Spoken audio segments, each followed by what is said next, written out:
Man, I really meant to get this episode out a while back, but ran into some trouble with post production. Deep breath. It's okay though. We are back, and that's what's important. Y'all know a big passion of mine is media literacy, and more specifically, news literacy. I truly believe that and when I say we, I mean the citizens of the United States, in order for us to thrive and to move in the right direction as a country, we need to have a society of people that are as well informed as possible. Notice I did not just say informed, I said well informed.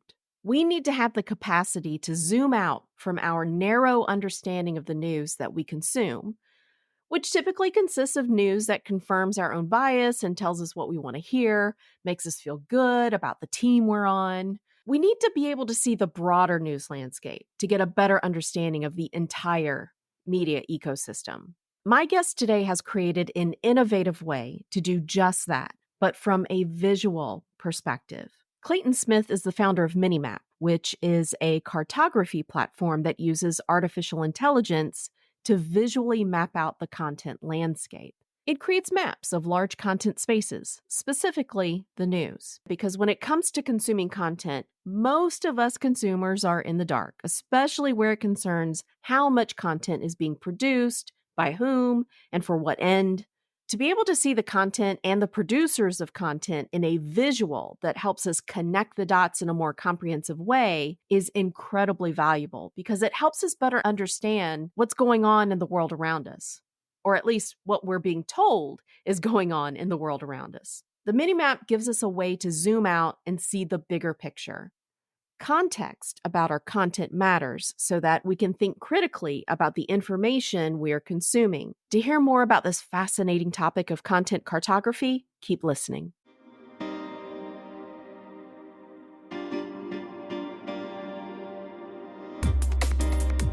Welcome to the Communication 24/7 podcast, where we communicate about how we communicate.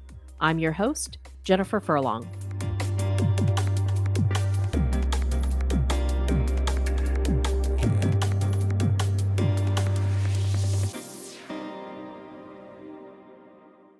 Clayton, how you doing? Doing great, Jen.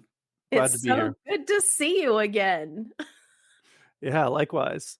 I'm excited about this conversation because we have not been able to have a conversation in some time. When was the last time we actually spoke? I think that was back in maybe October or November of last year, just after we released our alpha of Minimap. And we started just talking about what a content cartography platform looks like and just how useful it would be to visually see the content landscape. Yeah, that was really exciting to be able to see that and just get the demonstration from you and just have that conversation about media and content and Mhm. how we receive it and how it's produced and all of those things. So that's why I'm really happy that you agreed to be on the show because number one, for selfish reasons, I want to get an update on what's going on with Yep. you and what's going on with the program, but also just to be able to have a conversation with someone. I think we are aligned in our beliefs and values when it comes to the media ecosystem. Mhm. And yeah, so I just want to kind of pick up where we left off. So for the audience, would you mind just introducing yourself so they know? Because I know who you are, but let the listeners kind of catch up with who you are and what you've been doing. Yeah, absolutely. So my name is Clayton Smith, and I'm the founder of Minimap AI. Minimap AI is a content cartography platform. And so what that means simply is we make maps of content. And so the value proposition that we're putting out there is we're taking the algorithm and basically unfolding its brain, projecting it out onto an actual landscape and showing people the content landscape as the algorithm understands it. And what that does for us, being able to spatially organize content, is allows us to, at a glance, zoom out and see how content is manifesting itself, where it's concentrated, where it isn't. And so it allows us to view developing stories or collections of articles in ways that we can't really see or understand through basic metrics or flat lists of results. And so that's what we're trying to do at Minimap AI, is just show people the content landscape and give everybody a medium, a common viewpoint to understand this vast information space that we're dealing with in 2024 and beyond. Yeah, that's why I find it so fascinating because, in my previous life as a media analyst, reading through thousands and thousands of news articles and podcasts and just paying attention to what's going on in the media ecosystem, it can be overwhelming the amount of information. But when you're really paying attention to it, close attention to it day by day, you begin to see that there are within the media ecosystem itself, like you said, we tend to look at it flat, like what tends to be left leaning, what tends to be right leaning, what tends to be covered the most often. Mhm. And when you're able to have a visual representation of that, it just causes you to be able to view some of these things in a slightly different way. And 100%. yeah, I really love that it is a visual representation so that it gets us thinking about the news that we are consuming. And that's one of the problems that we're trying to solve, is that, like, for instance, me as a consumer, I see articles that say, oh, everyone's talking about this, or there might be a focus in our feeds of particular topics. And the question I have is everyone actually talking about these things? To what degree of representation does this story have versus other things? And why is that the focus of the media's attention right now versus, any of the other topics that are out there? And so for me as a consumer, being able to actually see how these things stack up to each other, the relative sizes of them, that's what's important, and that's what I need when I consume content. Because there have been times where I've seen articles that say, like, yeah, everyone's talking about this is the big thing right now. And I look and I do searches, and there's nothing else out there. These articles are singletons. But I had to do research to do that. I had to spend my time trying to dig up the rest of the story, and it's work. It's a string corkboard exercise to piece together like how these things actually fit into the greater content space. And it's challenging, and that's what we're here to solve. Yeah, you bring up a very important point in that the things that we are told or the things that we read online are not necessarily an accurate representation of what's really going on, especially if you're getting most of your news through social media. Mhm. I know so many, I can't remember exactly what percentage of people are getting their news off of TikTok or, any of the other social media platforms, but it's a pretty high percentage of people that are getting their news from these platforms. And so when you're constantly being fed that this particular topic is not being covered or this particular topic is being covered all the time, that may not necessarily be the case. It really just depends on who is saying this and how often is that particular thing being forced into your feed over and over again. So you could be under the misperception that one topic is being covered a lot when it's not, and then vice versa, like you were just saying. And I don't think a lot of people give that enough consideration before sharing things and before having a comment about, certain topics that happen in the news. We get this emotional reaction, right?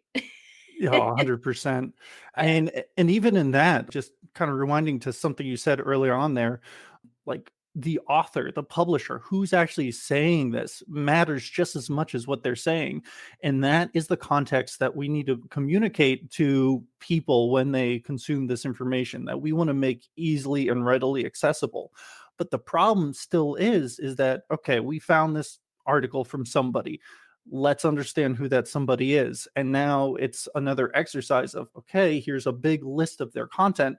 Let's go through and try to piece together and infer the type of actor or person or publisher that this entity is. And it's just still a lot of work. And so for the end user, it comes down to either time or trust. Are you going to spend the time researching these people, these publishers, or are you just going to take it at face value? Yeah, this checks out with the rest of the stuff I heard in my feed, so I'm just going to send it full blast.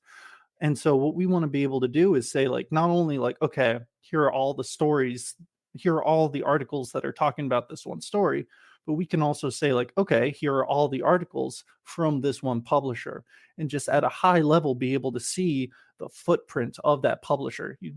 Without even reading any of their articles, just see that, oh, they talk about sports a lot, or they talk about politics a lot, and just understand that brief moment before you even start reading their content.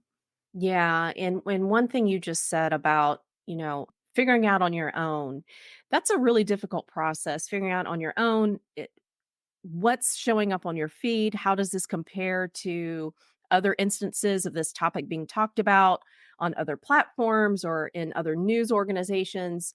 And one of the challenges I think of that is if, let's say you are consistently on one particular social media platform and that algorithm Mhm. has figured out what you like, what you click on, what you tend to spend the most time looking at, and it's going to consistently just try to feed you similar content.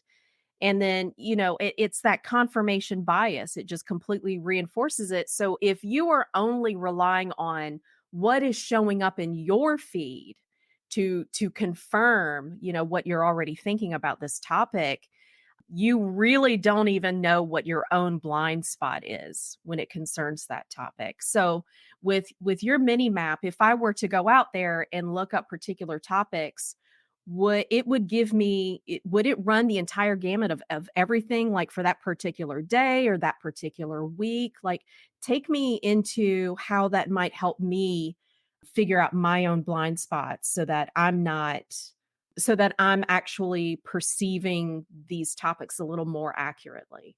Yeah, absolutely. First, I'll start off just by describing how we map content and what that actually looks like. And then for the actual user, for you or anyone who's interested in using Minimap, just what that would feel like to actually use the platform to check their blind spots. Mm.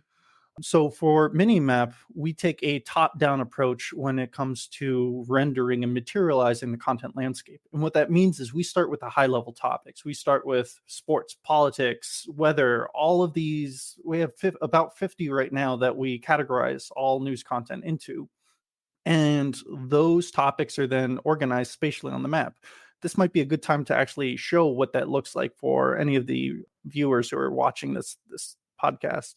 Yes, great idea. So I know the vast majority of you listeners like to listen to this on the audio format, but if you do have an opportunity, go to the YouTube channel and you'll be able to see an example of the map that we're going to show you.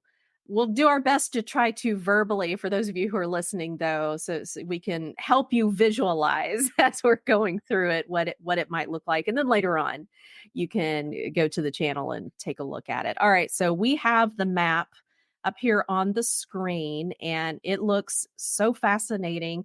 It really does capture peaks and valleys of these umbrella terms, these umbrella topics that you were talking about with entertainment and real estate technology.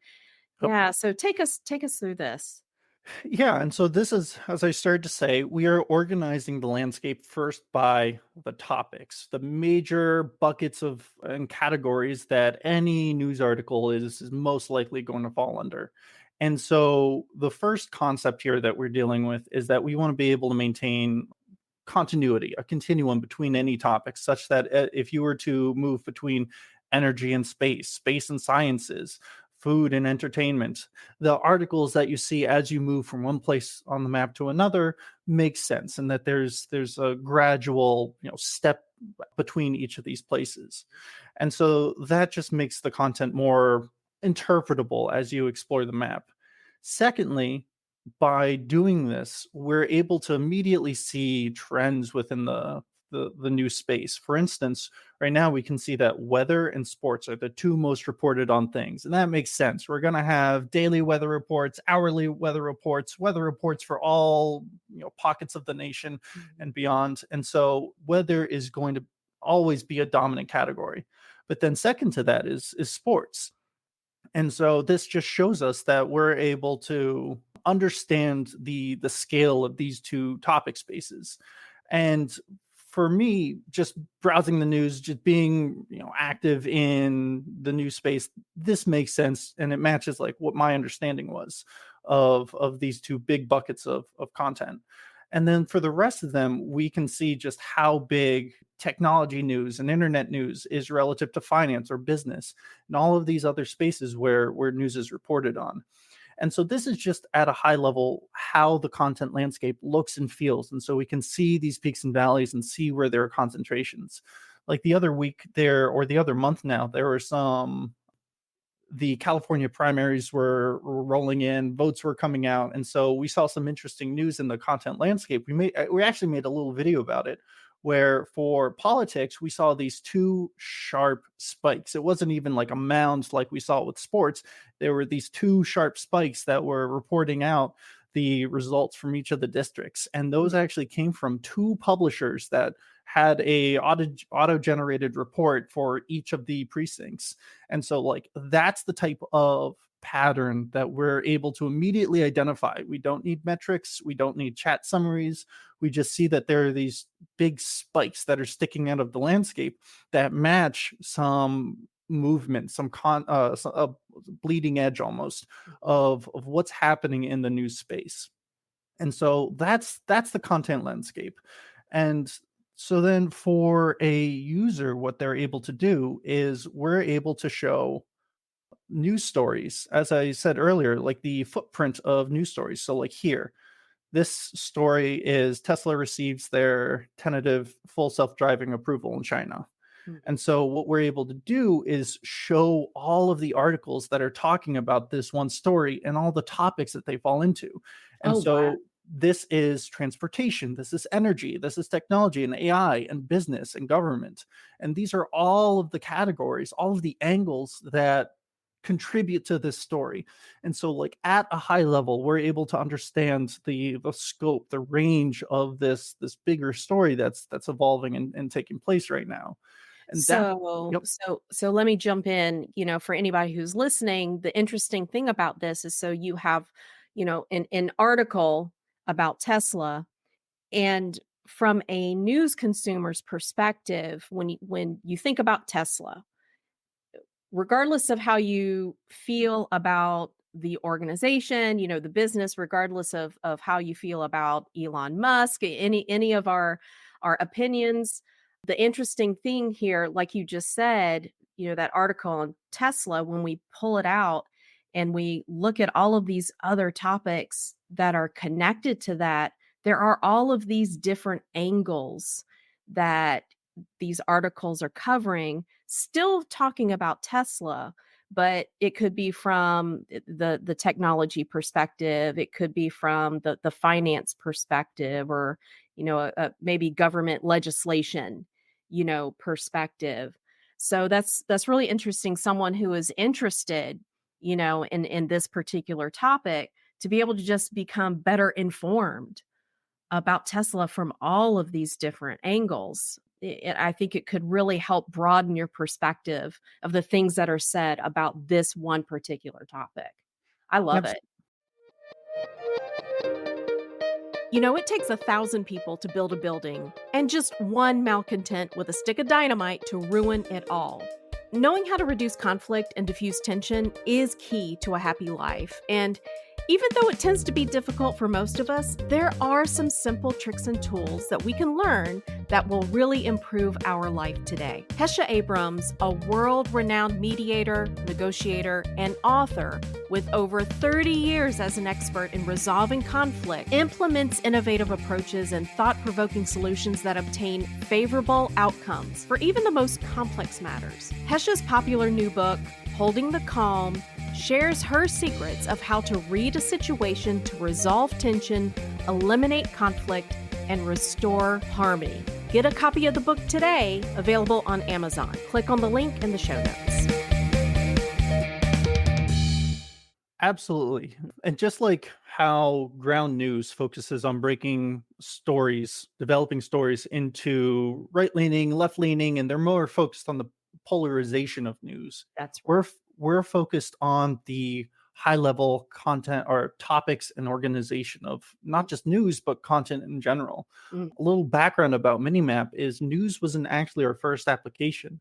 We started with Amazon's catalog as the first data source that we were playing with. But unfortunately, it was expensive and to access their data. News was readily accessible. We felt that was impactful. We're able to, by just being able to organize content this way, it does help our users understand and navigate these larger content spaces. yeah. Um, It's so awesome to see how the map just fills in, as you're it moving was out. it was a lot of fun learning how to write the front end Oh, I'm graphical sure. code. I got good at shaders, if you know what those are, but I'm very thankful that ChatGPT is here. But another interesting aspect of this, and this is what I was talking about earlier as a demonstration, is we were saying that not only do the articles about content matter, but also the publisher of those articles. And Mhm, so one of the things that we can do is, for instance, here, this is the landmark, the logo for Us Weekly. They're a news publisher. They talk about entertainment, people, etc.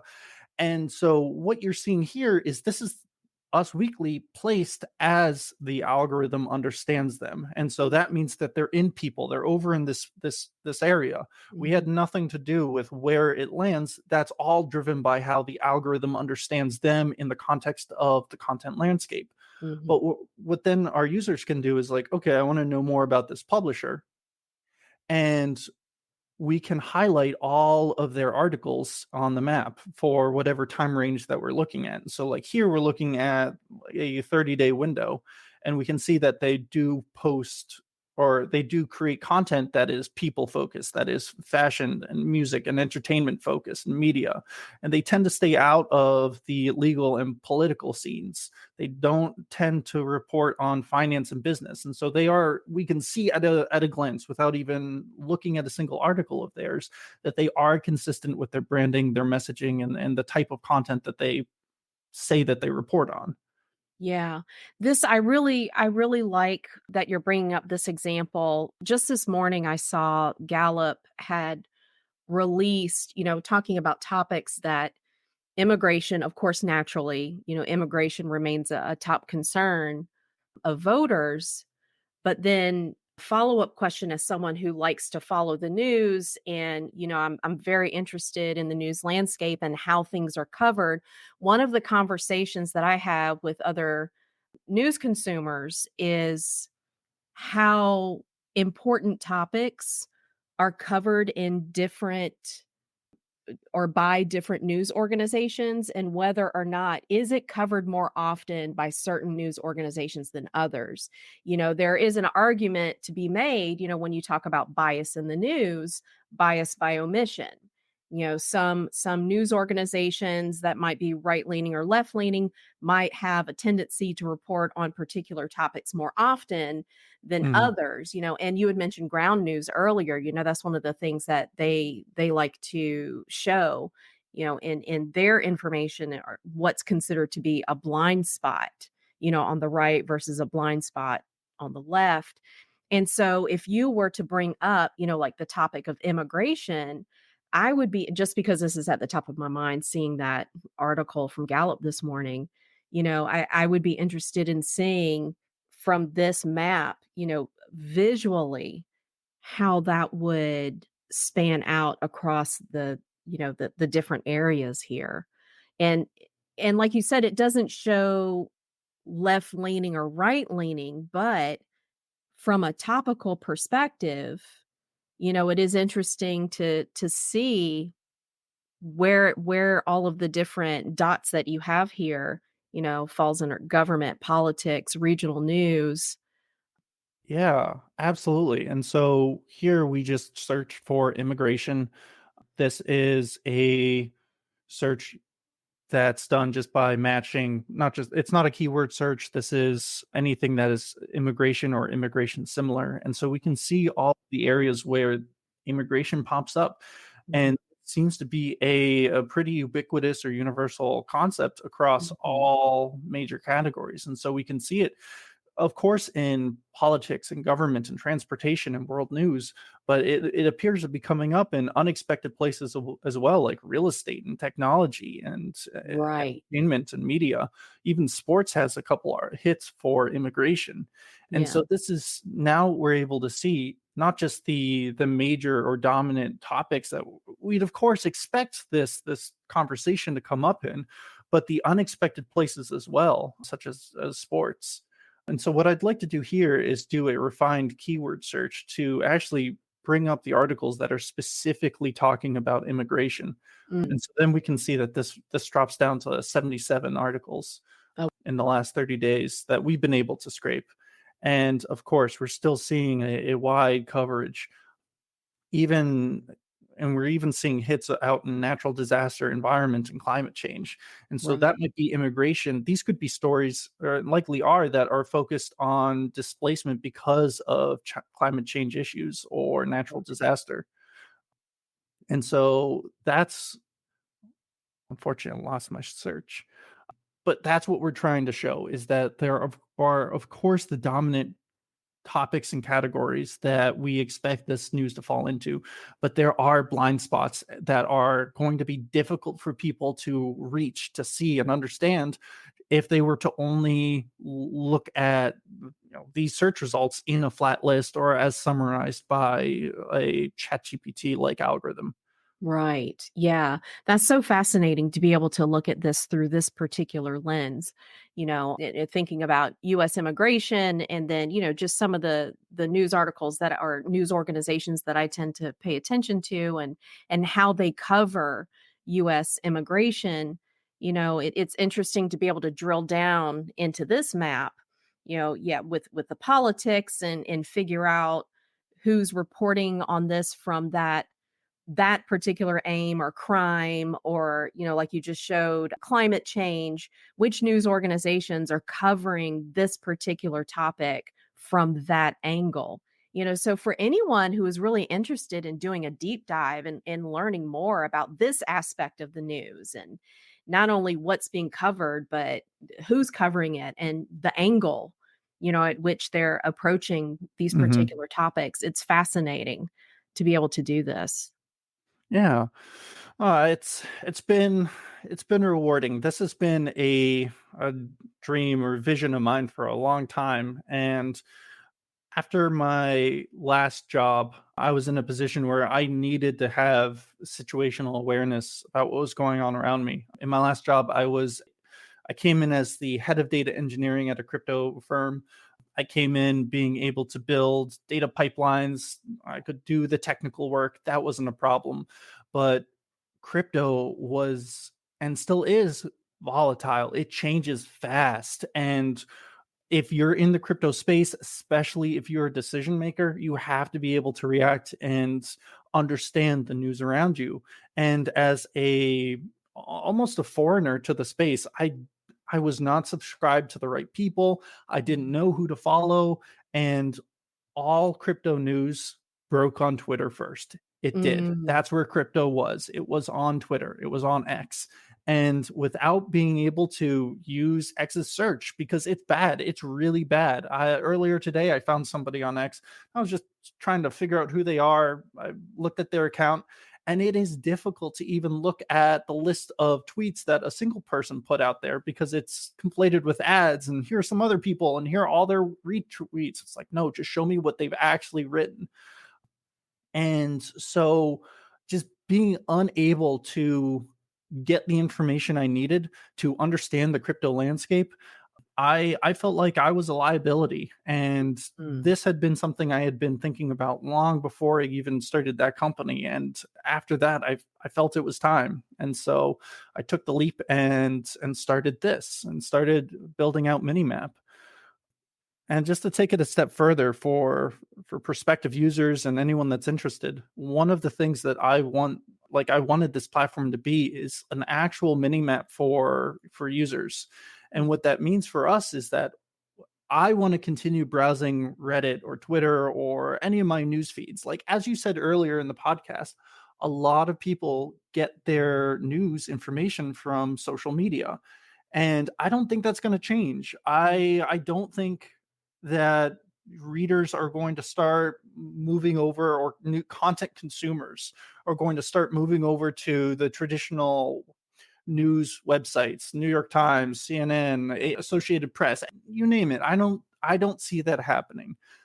I do see a hardening of the user behavior right now, where it's TikTok, it's Reddit, it's YouTube Shorts, where people hear these new news events and get these snippets of information. And so what we built out is actually a browser extension that tags along with the user. And so if we do go to AP News, there's a ton of content here. Mhm. This, and so right now I have the browser extension plugged in, and it's saying to me that there are 117 articles on their front page. Wow, That is overwhelming. that's a lot of information. Yeah, I'm not going to, I can't handle that. Right. That's too much for me. And so what Minimap does for the user is we have this browser extension, drive by extension, and we can actually show what a user's newsfeed looks like.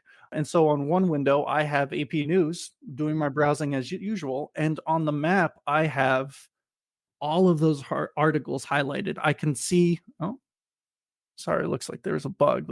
These things are supposed to hide away. But on the map, I can see each of those articles highlighted, and I can see where there are concentrations, if any, and where there's a sparsity if there's no coverage. And it looks like on AP News's website, here we go. There is a gap in coverage for energy and transportation. I know what these mounds are because I spend, every day with Yeah, the map, but it like these there's areas, a there's huge blank spot. exactly. And so they're not talking about Boeing in the news, even though I know Boeing's Starliner is starting to ramp up and they have all the whistleblower coverage. That's right. They don't have any conversations out in the energy sector. I know that there's a lot of new battery tech happening right now. People are trying to find like longer term, zero waste batteries. And so this is telling me, just at a glimpse, I'm not even reading a single article, even here's another one. Natural disaster is missing on the map too, Yeah. which might be a good thing. That's actually probably a great thing if there's no natural disasters to report Right, on. maybe there's just not something going on right now, but I'm so happy that you pulled this up and you're using this as an example, looking at Associated Press News, the website, and then using your extension, and it is giving you an indication of all out of all of those articles that are on the front page right now. There's important news that's happening that we're aware of just from reading other news organizations, information that they're publishing. But then here you can see that there is a big area, looks like a desert, where it's not covering that information. And we're not saying it's good or that it's bad, but it is notable that it's missing off of the front page. And so does this extension, it only scours that particular page that you're on at that time, right? Yeah, so we have a small list of websites that the extension is allowed and approved to work on. And so that's us telling the Chrome store and the browsers like only these sites. And then when the Chrome extension sees, or the browser extension sees, oh, okay, we're on AP News or we're on Reddit. Unfortunately, Mhm. if you try it on Reddit, it's only old.reddit, not with their new layout, but AP News, CNN, Reddit, then it will activate. It will look at all of the content that's on the page in front of the user, and then it will send that content over to the map to be understood Mm. by the algorithm and then plotted and mapped out for the user. And then in that, we're able to still highlight and navigate the content landscape as we would if this was just the bare or native content landscape, or if we were just on Associated Press. Because again, here's the smaller refined vertical feed of news, and I can from there go right back to the page on Associated Press. We're not looking to host content ourselves. We merely just want to be not a dictionary, but almost like yellow pages. We want to be able to say like here, oh, here's where all the content is that you're looking for. Here's where it lives, and let us get you there and organize that content spatially for you. Yeah, yeah, and I really like the idea of who's talking about this today? Exactly. Yeah, yeah, that's so fascinating. So you really didn't have until you worked for that crypto company and you were finding that there was information that you needed to be able to access and you were having a difficult time being able to access that, that gave you the idea to create this mini map. So have you been doing this on your own? Do you have people who are helping you? Like how this seems like it's an incredible amount of work, to be honest with you. I don't know anything. I don't know jack about coding, okay? But I can imagine this looks like hella work. So I've had help. This was I left the company, the crypto company, DeFi Pulse, back in December of 2022. And I've been working on Minimap ever since. Literally the next day after I left, I started working on Minimap. Mhm. And at first, it was just me for several months, I and then an old coworker of mine, actually a former intern, joined me in I think July of 2023, and so I'd been working on this for 6 months, just going through and getting the. Actually, if you give me a quick second, I have a fun picture book that just shows the evolution of Minimap. That's Oh, just I fun. love it. I love it that you have a picture book. Um, it's a visual thing. We're here to Yeah, like yeah. visually communicate things, and so It I it felt like is fun that this is a visual representation of the news landscape. I think that's why I get so excited about it. I'm a bit of a nerd that way, but fellow nerds, if you want to check it out, I highly recommend it. Oh, here you go. Okay, I see your yeah. screen. So this is the progress, our timeline. In December of 2022, I founded Minimap. I incorporated, created the LLC, all of that and more. And the original idea was I wanted to be able to map out search results from any search bar. Anywhere where there's a search bar on the internet and our algorithm can understand that content, that's the space that we want to be, especially for like Amazon's catalog, which is overrun with drop Massive. sellers. So there are so many duplicate products out there. And so for us, what that would look like on the landscape is like that example earlier, where those two publishers were making the identical reports for every single precinct in California, and we saw those spikes. Yeah. That's what Amazon's catalog would look like on the map, where all of those drop sellers would have hundreds of identical products.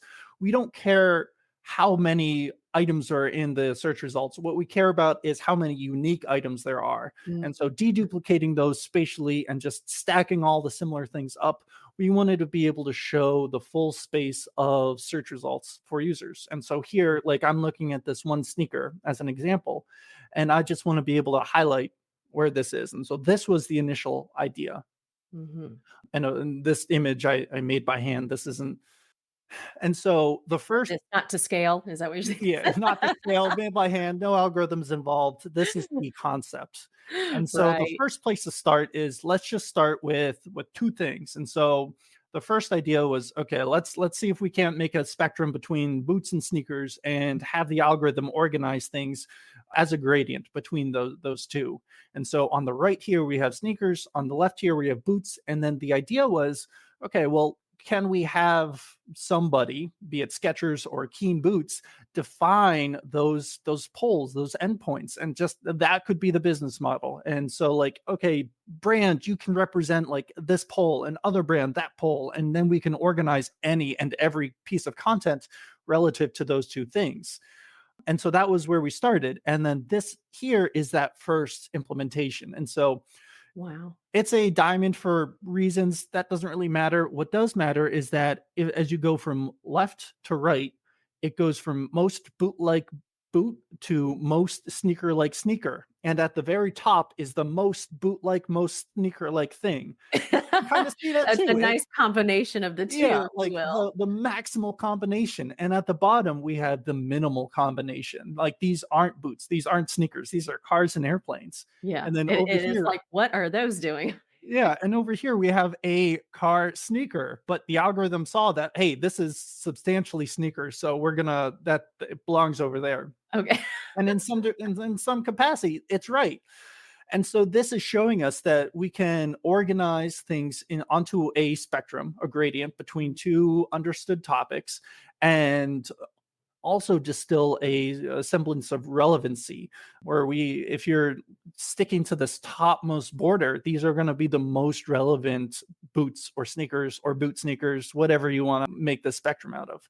And so this was the first success that we had in February, 2 months after I started experimenting with the algorithm. Wow, that's amazing. And so then in March, we turned this into a full 3D thing. And so now it's like, okay, we know how the math works for the 2D scenario. Let's make this 3D so we can define these topics and then organize several spectrums at once. And so what we're looking at here is these diamonds, upside down diamonds, represent the topics. These are the boots, these are the sneakers, these are anything that we thought was relevant for defining the content landscape at a Mhm. high level. And then everything else, these peaks and valleys and little spikes, that's the content. And this is with Amazon's product catalog. And then, of course, you can see the logos. And so these are the seller logos, and they are placed based off of the algorithm's understanding of either the seller it's themselves or the content that they're selling. Mm, And so, like behind logo, there's a Barbie thing. Over there, there's in the far top left corner, there's Mighty Skins. They do like skins for your drones or your like uniboards, all that kind of stuff. But this was our first success with 3D mapping. mm, However, the math needed to be improved, and so we started experiment. So I started experimenting with different approaches. Got some weird spirals and donuts when trying to like organize these like high dimensional like point clouds of information, and then eventually after a lot of math, I figured out how to actually make this real, how to meaningfully organize the content around these topics. And so you can see that there's a landmark behind that valley over there. But right. this is the first success. And this is now the algorithm that we're running with today. And so then afterwards, I had to move on from Amazon. As I said earlier, they're expensive, they're difficult. They'd only give back 1,000 search results, and it would take 10 minutes. They limit us, any of their vendors through their regular APIs to 2 requests a second. And if they only give 1,000 requests or results in their searches, it would take 10 minutes for us to actually get a user's real-time search. And so that wasn't going to be tenable for us. We had to Wow, move yeah. on.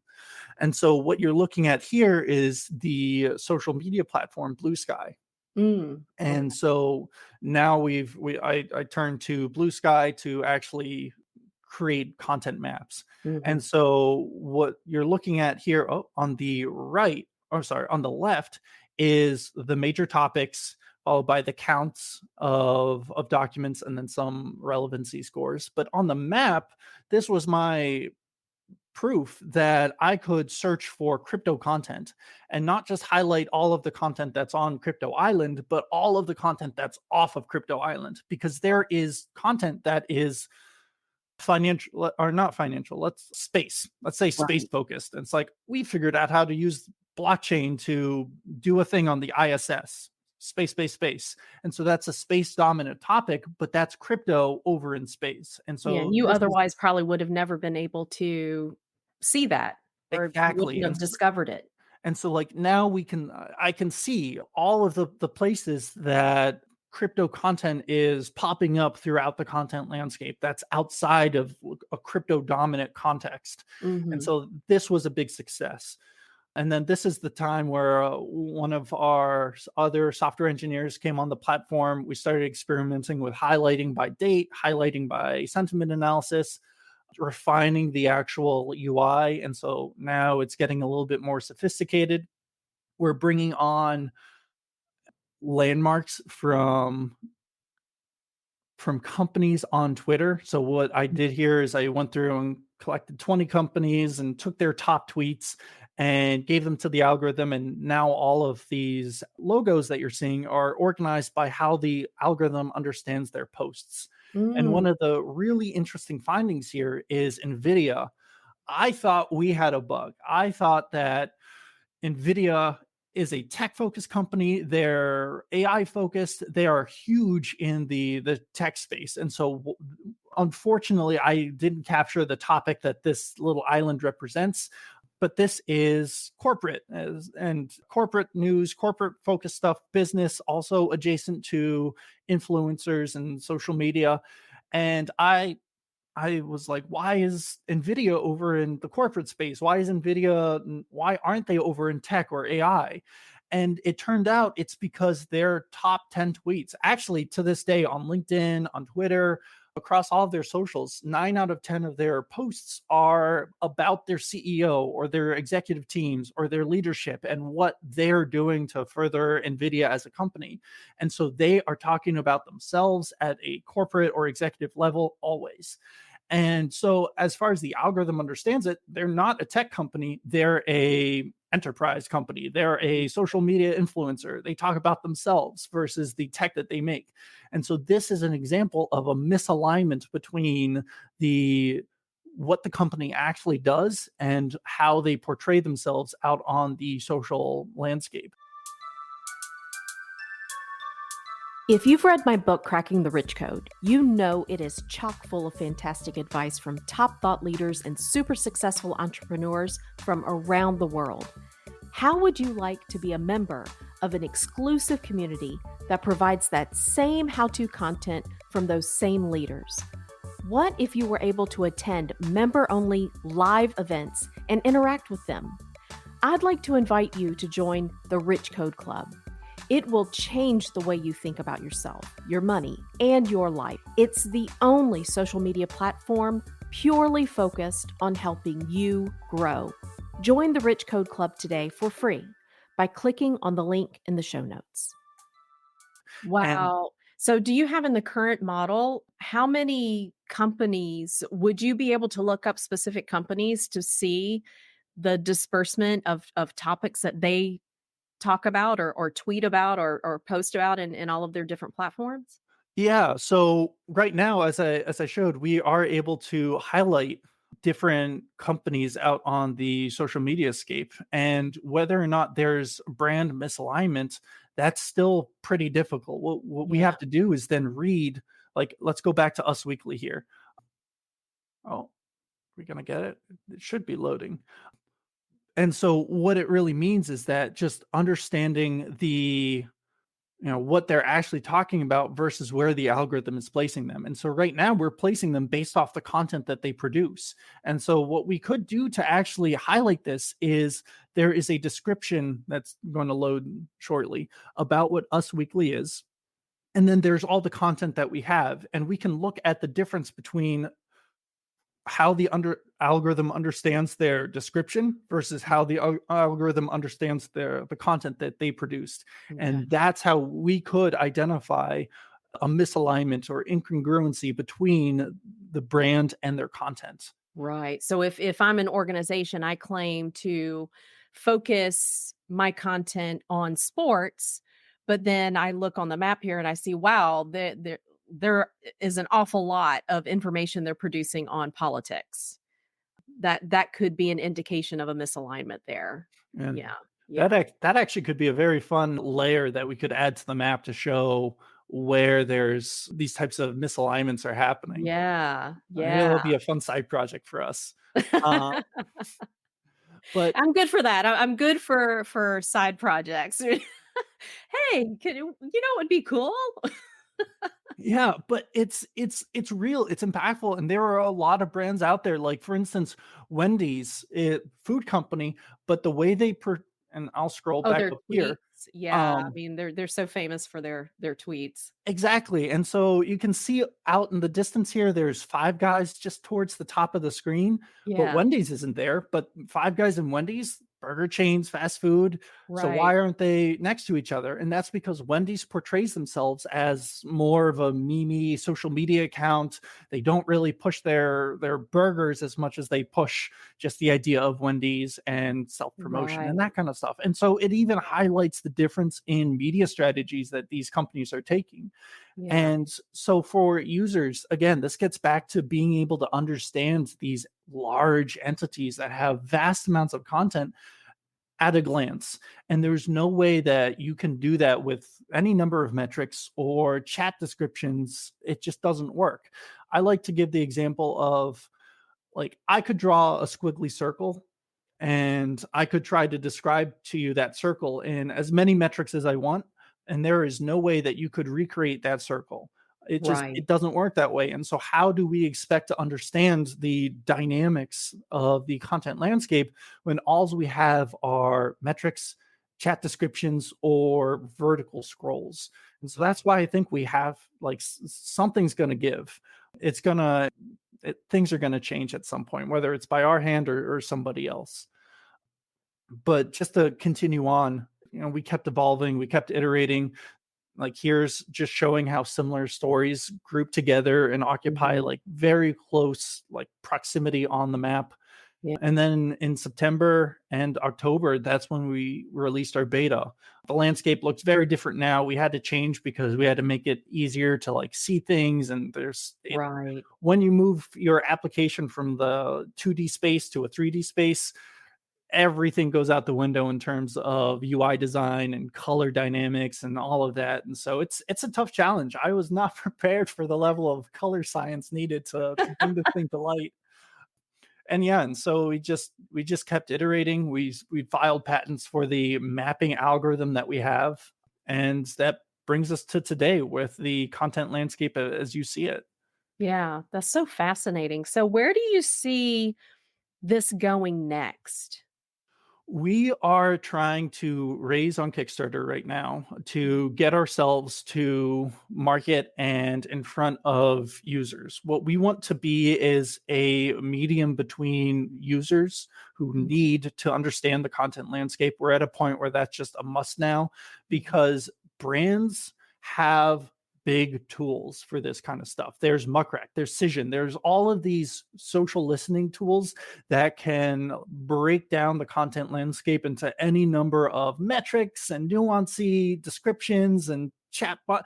It's that's still like a problem that we're trying to solve. Like, again, I don't think that we can understand the content landscape through just metrics and descriptions, but the problem is these social companies, they have the tools needed to understand the landscape as it's relevant to them, but their understanding of the content landscape is not the same as content consumers. The Mhm. content consumers are in the dark. And so we first want to be a tool for the content consumer just to get their bearings on what's going on in the world around them, to be able to take their random piece of social content that they discovered on Reddit or whatever platform and, okay, show me everything else that's like this. Yeah. And then second, we want to be a medium that allows brands to represent themselves, brands, communities, anyone, those landmarks. Now there's an opportunity for brands to represent themselves in contextually in the spaces that are relevant to the content that they produce, to the spaces that consumers are looking for them. And so it's either, you see Walmart and then you see Walmart on the map, you're going to be like, okay, or Starbucks, food, you see their logo on the map, be like, okay, I kind of know what this is because I know what Starbucks is. And so I have a sense of what I'm going to find next, or vice versa. The user is in food. The user sees a logo that they've never seen before, but that Mhm. logo is in food and it's next to Starbucks. And it's like, okay, this is probably going to be a coffee shop. And so, just like Google Maps allows users to look at a city at a high level and see logos and landmarks and the little spoon and fork icons or museum icons and understand, like, oh, okay, food districts, entertainment district, all of these things. We want to be able to give users the ability to contextualize the content landscape in that way and give brands the ability to express themselves and show themselves to users in the same view and just have a unified view of this massive dynamical space that everyone can understand. Because right now, that misalignment, that separation between how these companies and massive brands view themselves and how users understand the world around them is Mhm. vast. There's nothing out there that's attempting to bridge that gap or even cater to the basic needs of users with these problems that we talked about today. Yeah, Um, that's fantastic. Just from a brand awareness, brand management, perspective, any organization, it doesn't matter the industry that you're in, I mean, you are a brand. So, yeah, being able to have a mechanism in place to try to figure out, okay, your consumers, do they have a perception of you that matches what you hope it is? One thing that I say a lot, as a communication person is the message you send may not necessarily be the message received. And I think this is a perfect example of that. If you are a brand, whatever your, whatever organization, wherever you are, whatever it is that you're selling or, the content that you're producing, it's really important to be able to keep that in mind. Is the message we're sending the message that's being received? And if there's a misalignment there, we need to be aware of that so that we can figure out what changes we might need to make, in our messaging and how we're getting it out, where we're getting it out. Yeah, that's fantastic. yeah, absolutely. I firmly believe that there's a lot to be gained from just a shared understanding of the content landscape. And then from there, just building out. Yeah, absolutely. So, if anyone is interested in playing around with the map or they want to get in contact with you or they want to help in some way, because I know that you have a Kickstarter campaign going on right now. So give us all the information that we need for that. Absolutely. We're looking for feedback. We're trying to get users on the platform to understand how they engage and what their first impressions and experience are with the map, the first contact. And so, getting feedback, join our Discord, give us that feedback. And if you like what you see and you get the vision and you understand where we're trying to go with this, because we want to be multi domain, multimodal in the sense that it's not just news, social media, e-commerce, anything that the algorithm is capable of understanding, that's what we want to be able to put onto a map. My goal, it's nowhere within reach right now, but I'd love to have a map like this of music. I'd like to take a snippet of a song that just I really jam to. Like sometimes they're just these like small 10 seconds. I'm like, that, find everything with that vibe and give it to me.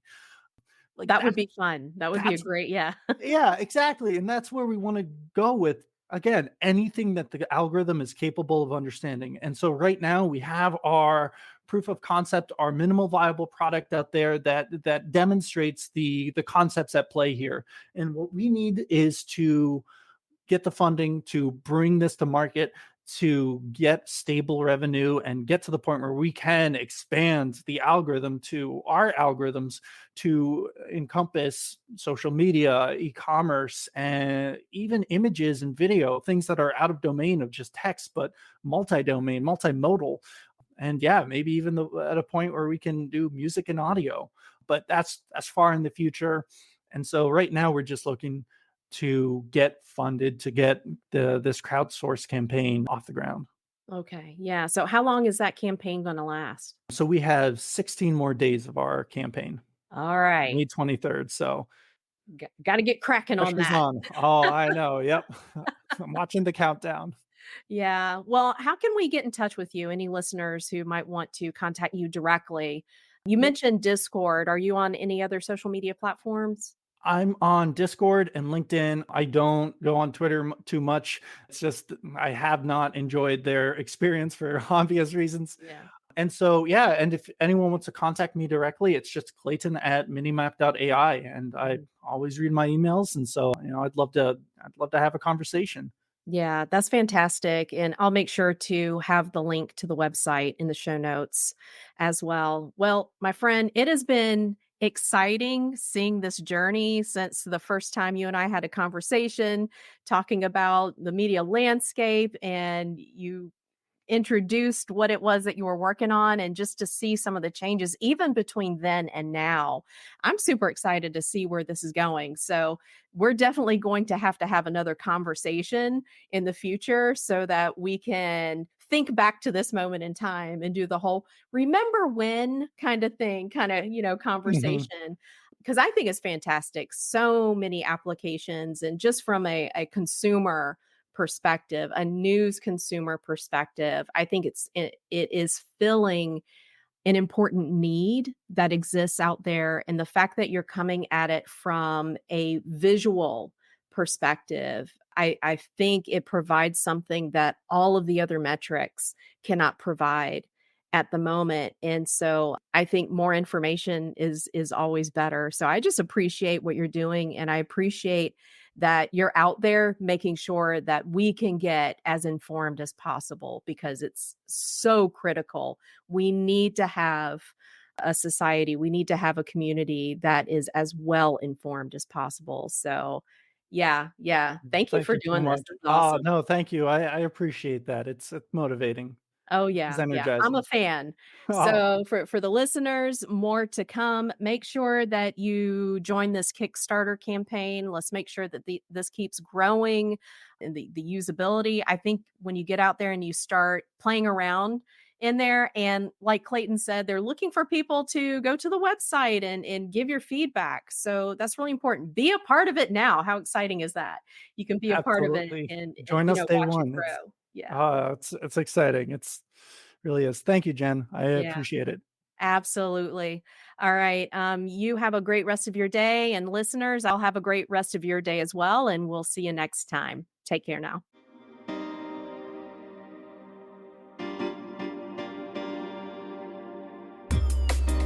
Thanks for listening. If you enjoyed this episode and you'd like to help support the podcast, please share it with others, post about it on social media, or leave a rating and a review.